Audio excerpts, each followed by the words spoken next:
in the last month, you are also visiting us on the eve of the G20 summit hosted in Delhi, while BRICS have just extended their network to 6 new countries. The key role of India grows every day, and we are delighted to offer our students the unique opportunity to listen to you and exchange with you, along with Professor Jaffrelot and Dean Gonzalez. My dear friends, again, Mr. Gandhi, thank you for choosing Sciences Po during your short visit to France. We all look forward to this 90 minutes with you. Thank you very much. Tani Ya Vad. Thank you.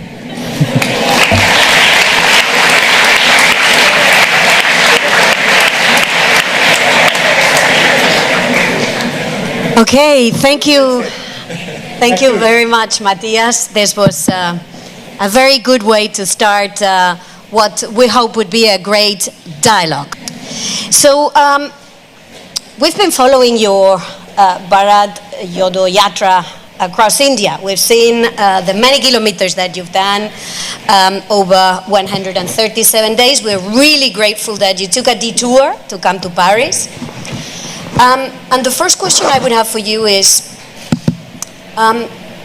we look at India and we see a country whose economy is growing, a country which creates technology, that innovates, but also a country with millions of people still in extreme poverty. So what is it that needs to be done to make sure that all these citizens are not left behind, that they also enjoy the benefits of this global progress? I mean, that's a very complicated question. First of all, thank you for having me here. It's an honor to be here. I'd rather be sitting there, frankly, but I don't have that choice anymore. Thank you for your time. India in our constitution is defined as India, that is Bharat, a union of states.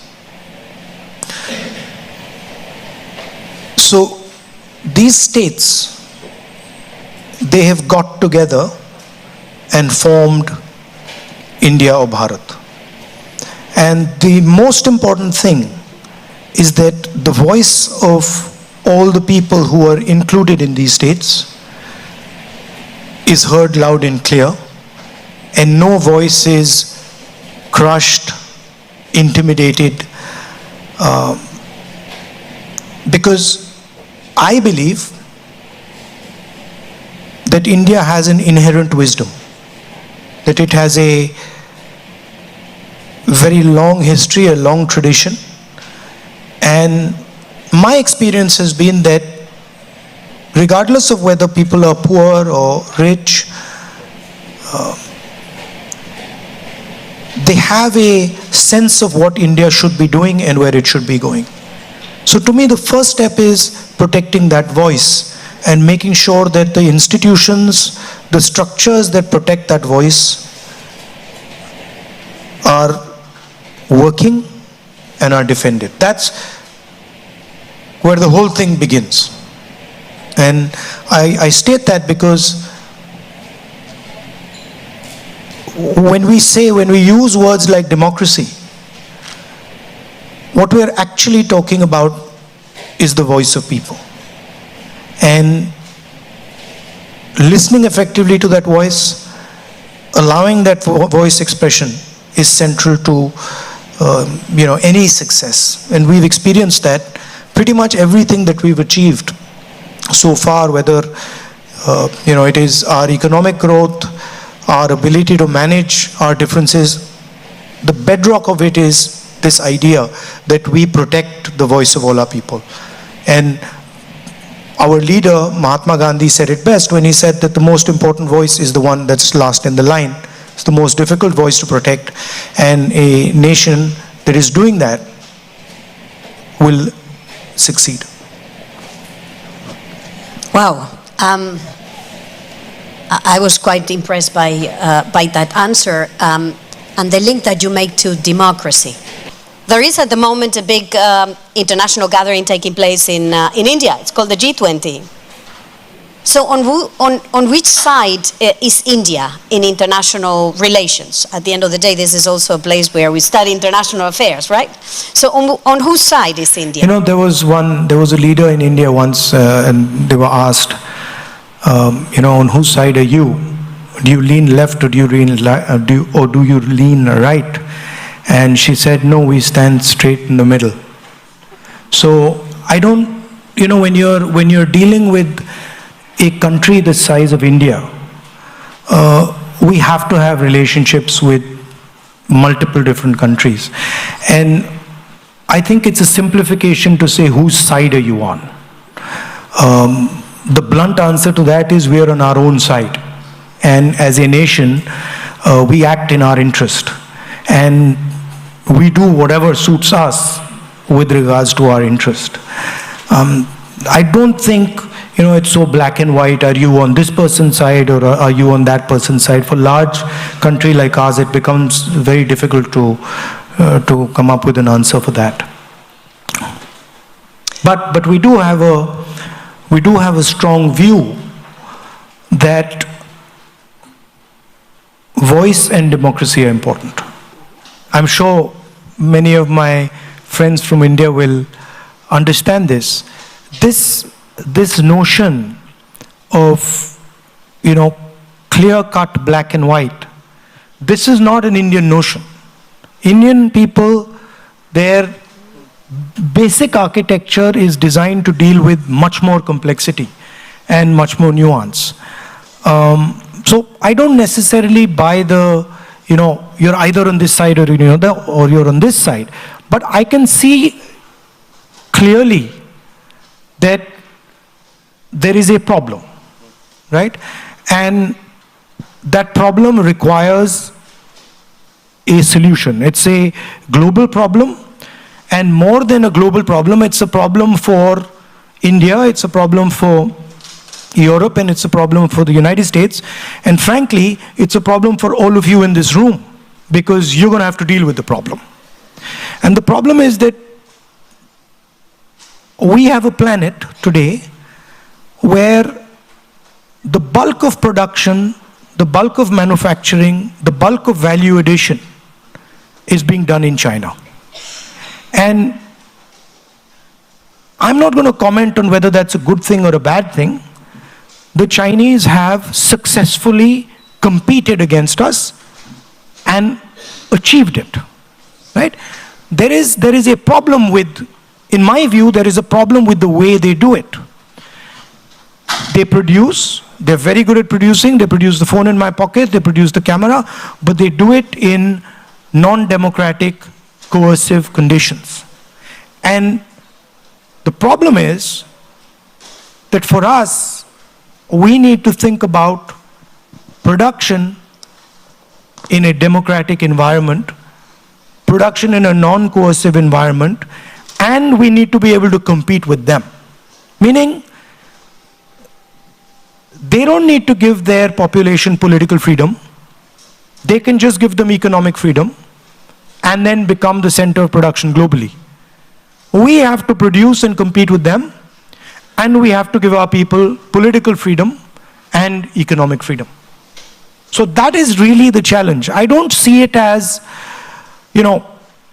a confrontation with China. China has placed on the table a way of working, a way of production. And I think it is important for the United States, for India, for Europe, to place an alternative system, an alternative method on the table. And I think we owe it to, certainly we owe it to our population, and I think the French and the Europeans owe it to their population, because we are not going to be able to, manage our countries. We're not going to be able to give students like you jobs without doing that. So to me, it's an opportunity to say, can we produce in democratic structures, within democratic frameworks? Lady over there. Hi, can you hear me? Yeah. My name is Lydia Jaikumar. I want to ask about the violence against minorities in India, in particular because this is close to my heart, violence, caste atrocities in India. Every day we hear, people from the Dalit community killed or violence against them because they went to a wedding, because they went to the school, because they, things that are our rights, just because we're, accessing it, there's violence against people in the Dalit community. What do you think needs to be done? Because it's societal, but it's also institutional. And it seems like there is no answer to it and there is no help from it. So. No, I think it needs to be combated. I think it requires a political imagination. And I think it is very important that it is done. What the BJP and the RSS are trying to do, the heart of what they're trying to do, is trying to stop the expression, the participation of lower castes, other backward castes, tribals and minority communities. And for me, in India, where a Dalit person or a Muslim person, tribal person, upper caste person, anybody is being mistreated, is being attacked, is not the India I want. So I think it's very important that this question is taken head on, but I don't think that the type of political imagination that is required is currently there. It ebbs and flows. So you have these movements, you have this expression, and then they ebb away. And I think we're at one of those points where they've sort of ebbed away, and we need to reconstruct the political imagination that will, solve the problem you're talking about. For me, this is the central problem in India. This is bigger than any other problem. Thank you. Gentleman over there. Hi, thank you for the conversation. My name is Tanishq Saha, and I guess I had a question related to a term you used earlier on in the speech, Bharat. And there is a lot of discussion going around social media right now with a potential renaming, rebranding, whatever you might call it. But does this kind of change of a more popular name? We all know India has been named Bharat since its inception, but is there a point or some value to be derived in changing this name in the international perspective, in the weight we can bring to discussions, to be on our own side as you speak? Well, the Constitution actually uses both names, right? So the line in the Constitution is the line I started with. India, that is Bharat, is a union of states. So I don't really see a problem there. Both words are perfectly acceptable. But I think maybe we irritated the government a little bit because we named our coalition India, so that got them all heated up. And now they've decided to change the name of the country. I mean, you know how these things are. I mean, we could always give our coalition a second name as well. So, I don't think it'll solve the purpose. But people act in strange ways. What do you think about it? I personally believe it might not be the best thing to focus on right now, especially given that the country is at the lens, it's at the focus of this big summit that's taking place. World leaders are there to discuss so many different issues. I found that it could have been something that could be tabled for a later moment if it was necessary, and I don't know, focus about issues inside and other issues. You're right, but there is something deeper that is going on, which is that people who want to change the name of anything are basically trying to deny history, right? The fact of the matter is, whether we like it or we don't like it, we have a history. We were ruled by the British, we fought the British, we defeated the British, right? I'm sure the English don't like it, but English is spoken by more Indians than English people. It's our language, more than theirs. Right?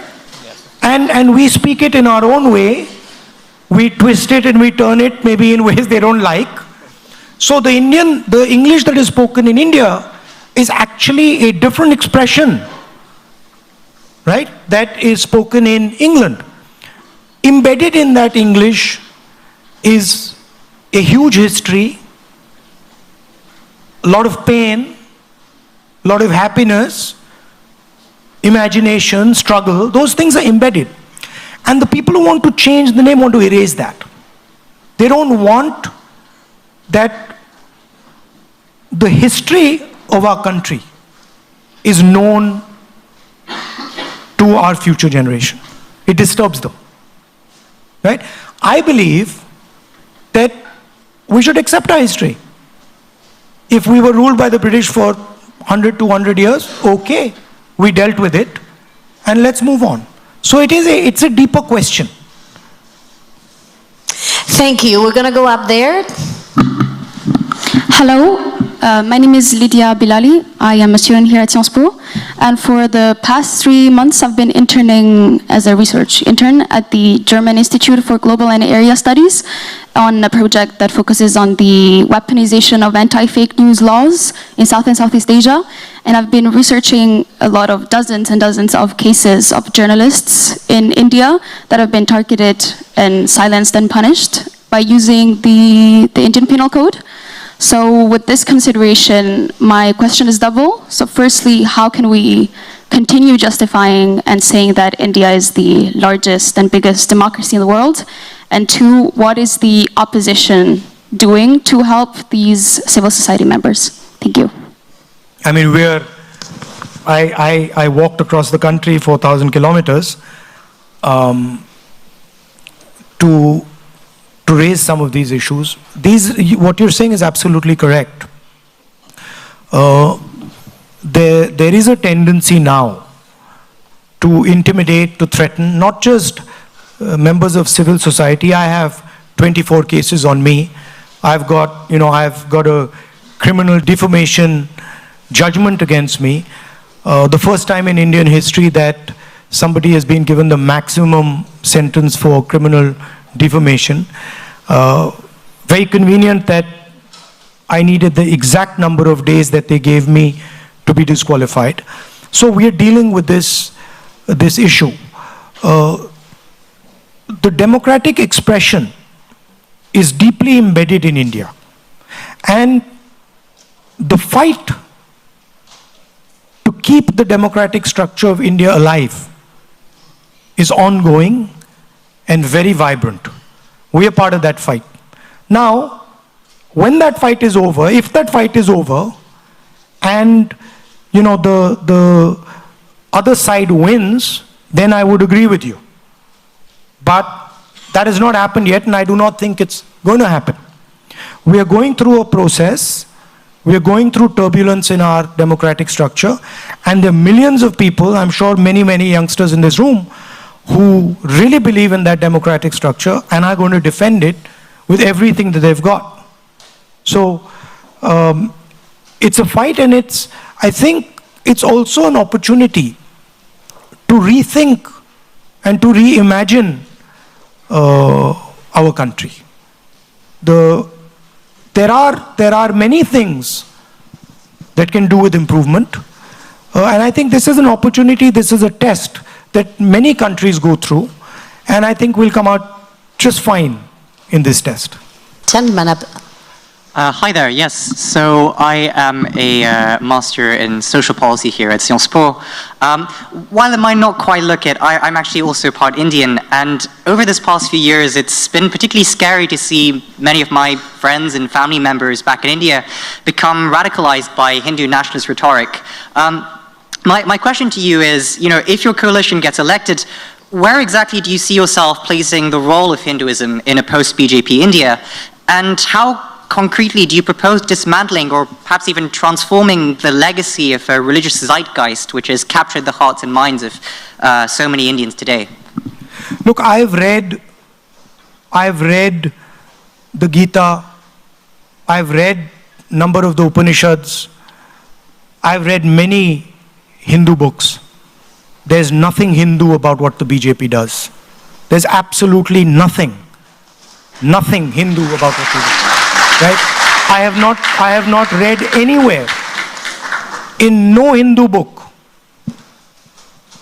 from no learned Hindu person, have I ever heard that you should terrorize, harm people who are weaker than you. I've never read this.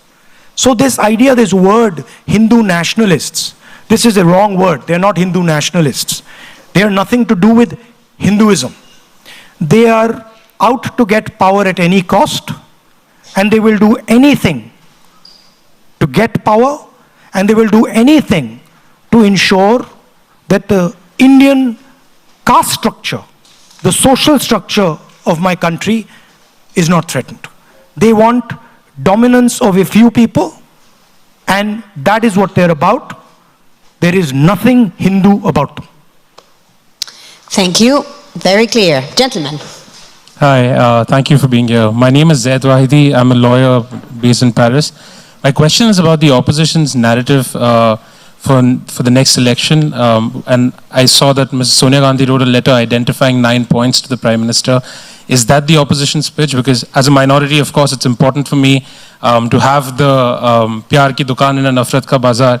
But is there another issue, or are there certain issues that you have identified that will perhaps build more consensus with even the majority community and, you know, get you where you are, where you want to be in 2024? You know, when you see the people on the stage in the India coalition, you must realize that more people from the majority community vote for us than vote for the BJP. 60% of India votes for us. 40% of India votes for them. Right?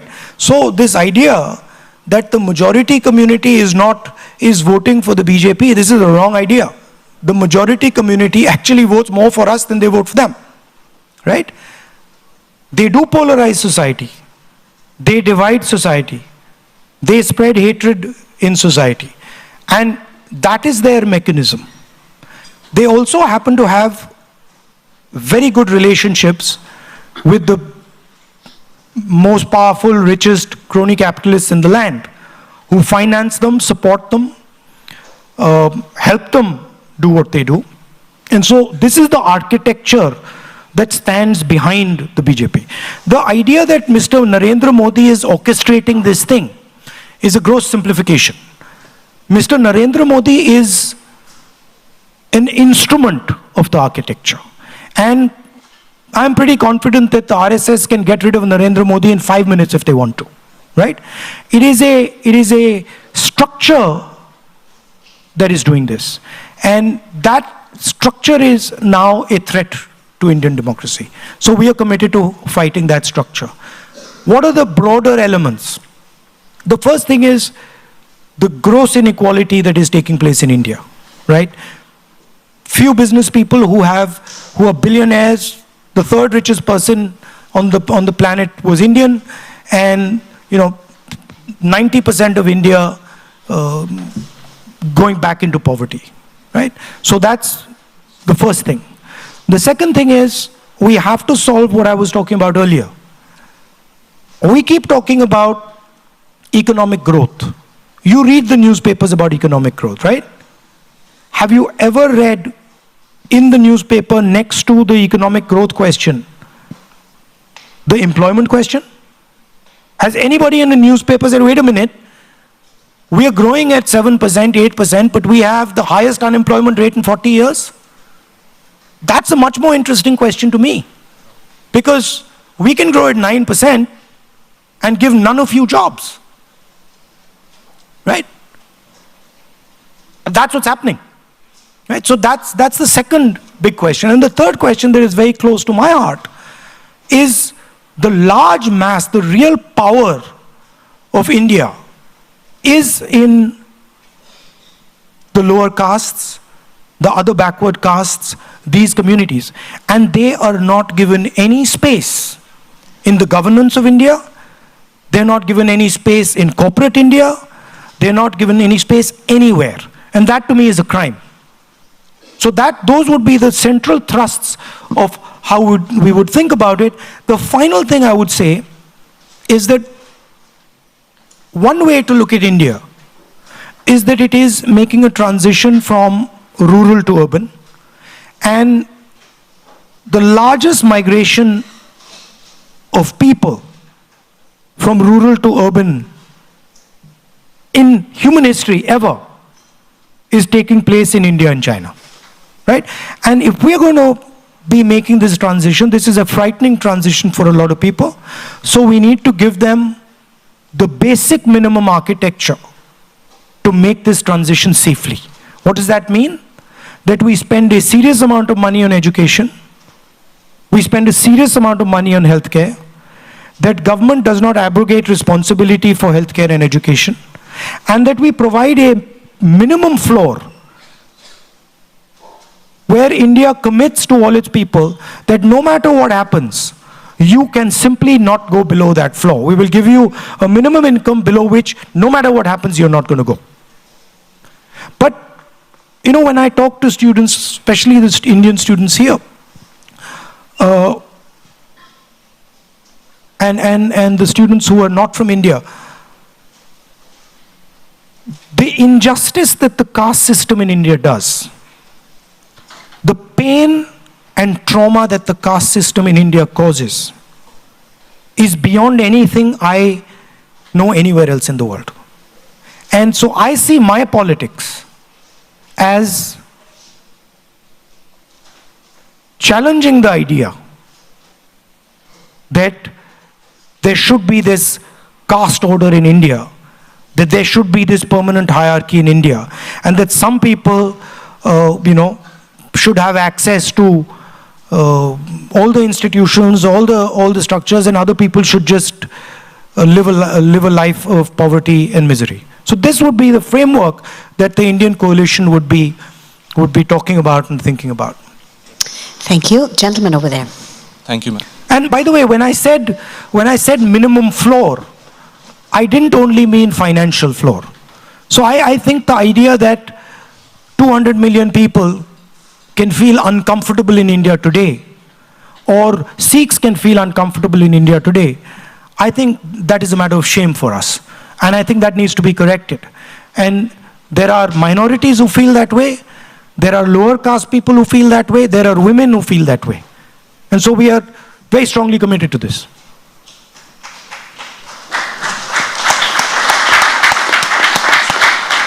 Good evening, Mr. Gandhi. My name is Smriti Bhatt, and I'm a master's student from Social Policy and Social Innovation. As you already have answered partly my questions, I will try to keep it short.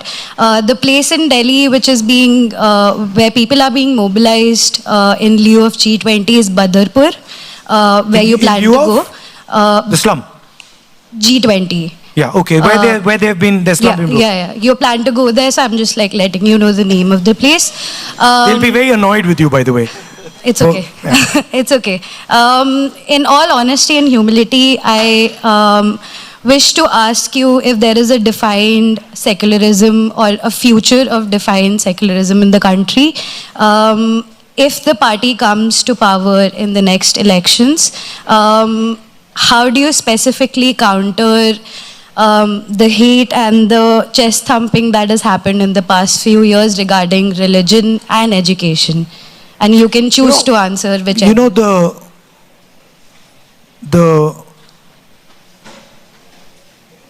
literally, if the Prime Minister tomorrow morning was to decide there would be no chest thumping and no violence in India, it would stop. It is the direction that the leadership of the country gives, the imagination that the leadership of a country gives, that shapes people. The feeling right now is that you can do whatever you want and nothing's going to happen to you, right? The moment the feeling becomes that there are going to be consequences to attacking someone, consequences to beating up someone, that behavior will change instantly, I guarantee you, right? That doesn't resolve the earlier question about institutions, which is this sort of disease that has now entered the Indian institutional framework, where the neutrality of those institutions has gone out of the window. And I think there, frankly, we will have to make examples of people. We'll have to make sure that some of the people who have done what they have done pay a significant price for what they've done, so that anybody who's thinking about doing it again understands that they will also pay the price for attacking the soul of India. Because that is how I see it. This is an attack on the soul of India, and the people doing this should pay a price for it. Thank you. Thank you. And the last question goes to the gentleman. Hi, my name is Arman. Can you hear me? Yeah, okay. So my question, I attended one of your speeches at the Bharat Jodo Yatra, and I remember when you mentioned crony capitalism, the crowd went wild. They were all like, Adani. And so there's this feeling clearly on the ground that this kind of top-down development is happening, right, in India, economic development, where there is crony capitalism, like you said. And my question is, if we are to decentralize power, where the state is less involved in all affairs, economic affairs, etc., how would you or how would your coalition ensure that the concentration of wealth does not take place in a few corporations? By the way, just because you have decentralization of power doesn't mean the state is less involved. The state is just involved at a different level, right? But the state is still involved. The center is not involved. So for example, if you go to Kerala, I'll give you an example. I am the member of Parliament of Kerala.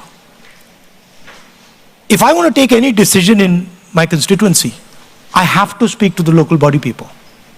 I can't just as a member of Parliament suddenly say, I now am deciding to do this.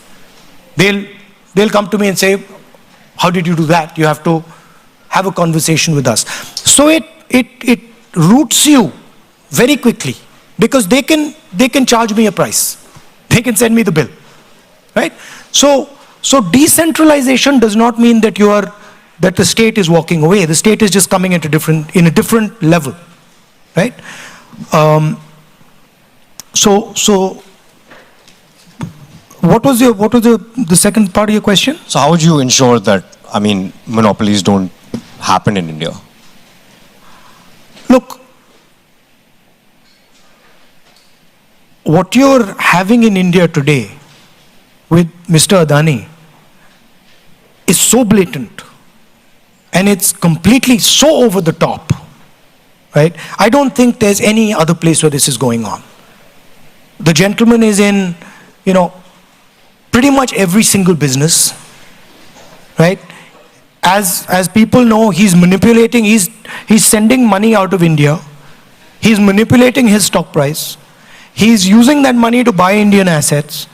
It's a big circle, And part of the reason the Prime Minister suddenly got so excited about this Bharat issue is because of the Adani story. Everybody knows it, we know it, that there are very close linkages between the Prime Minister and Mr. Adani. The documentation is available, right? And he's not going to get away with it. Eventually, he's going to be held accountable for it. So it is so over the top that it's completely ridiculous. However, you can have policy structures that seriously affect how you distribute income. I'll give you an example. The GST, right, is a tax on small and medium businesses. Small and medium business has to hire an accountant, has to go through a whole process, which costs him relatively much more than it costs Mr. Adani. Right? Demonetization is an assault on small businesses. Demonetization wasn't about black money. It was about breaking the back of small and medium businesses in India to pave the way for an Adani. So how you define policy and how you think about policy, where you put money fundamentally determines how you distribute it, right? So those things are not difficult to do. Manrega, do you think Manrega distributes wealth? Hugely. Right to food distributes wealth. Supporting small and medium businesses distributes wealth. Developing skills distributes wealth. Destroying small and medium businesses concentrates wealth. GST applied the way it is concentrates wealth. What you did during COVID concentrates wealth. Giving a free pass to every large business guy and forgiving their loans and not forgiving the loans of farmers concentrates wealth. So what you do is very clear. It's not complicated. And we have a history of doing it. You know? Can I have the last So as we're coming to an end, I wanted to see if you had a recommendation or a parting message for these students. At the end of the day, you're the chairman. This is quite an unfair process here because I've been asked, I don't know how many questions, and I'm not allowed to ask even one question. But that's the nature of the game. So I would quite like to know from the students here. I mean, I didn't study in Paris. I studied in the US and in England. What is it like to study here?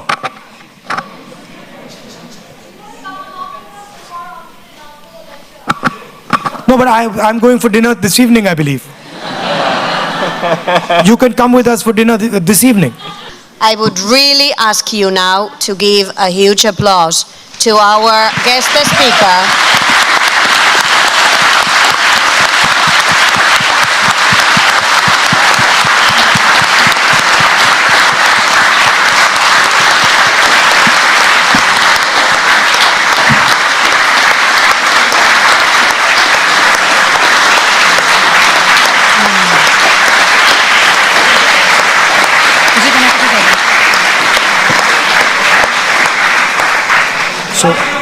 So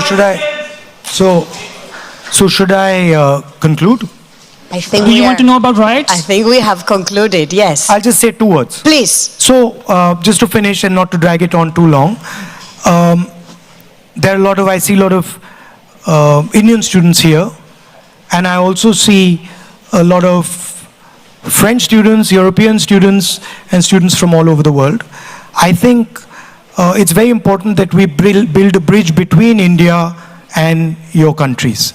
And I would like to invite as many of you as possible to come to India. Of course, the Indian people come all the time, but the people who are not Indian, to come to India, take a look at what is going on, and seize a lot of the opportunities that a democratic, productive India can bring to the world. Thank you. Thank you.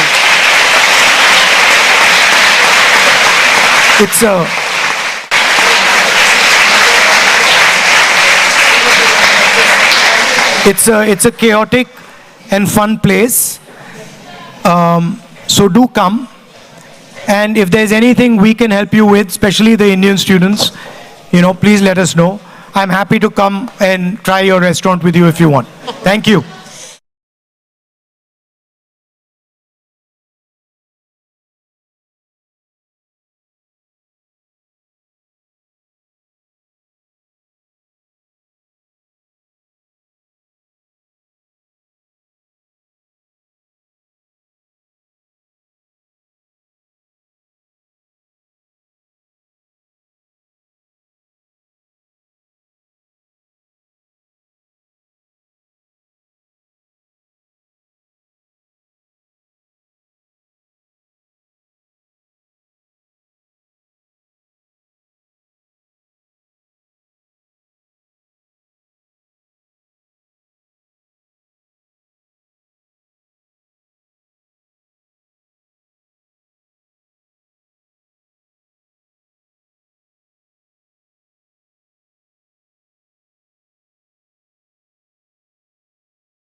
Monsieur le ministre, cher Hubert Védrine, Monsieur le ministre, cher Brice Lalonde, Your Excellencies, dear ambassadors, dear Dean of PSIA, cher Arantxa, dear Professor Christophe Jaffrelot, dear guests, dear professors, dear students. Mr. Gandhi, this is a special day for us. This is a special day in your university. Welcome to Sciences Po and thank you so much for your presence in Paris, on our campus. You're just arriving from Brussels. I think that tomorrow you will be in Rotterdam, and we are very, very happy to have you with us today at Sciences Po. It's a great honor for me to welcome you to our university for this unique opportunity for a dialogue with our students and faculty. There is no need to say what an important Indian leader, and I must say a worldwide leader you are, and what role you have played for almost 20 years in the public arena.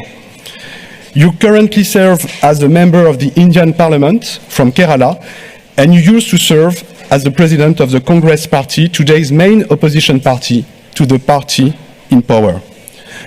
You are one of the most important voices in today's India, and you have emerged as... We look at India and we see a country whose economy is growing, a country which creates technology, that innovates, but also a country with millions of people still in extreme poverty. So what is it that needs to be done to make sure that all these citizens are not left behind, that they also enjoy the benefits of this global progress? I mean, that's a very complicated question. First of all, thank you for having me here. It's an honor to be here. I'd rather be sitting there, frankly, but I don't have that choice anymore. Thank you for your time. India in our constitution is defined as India, that is Bharat, a union of states. So these states, they have got together and formed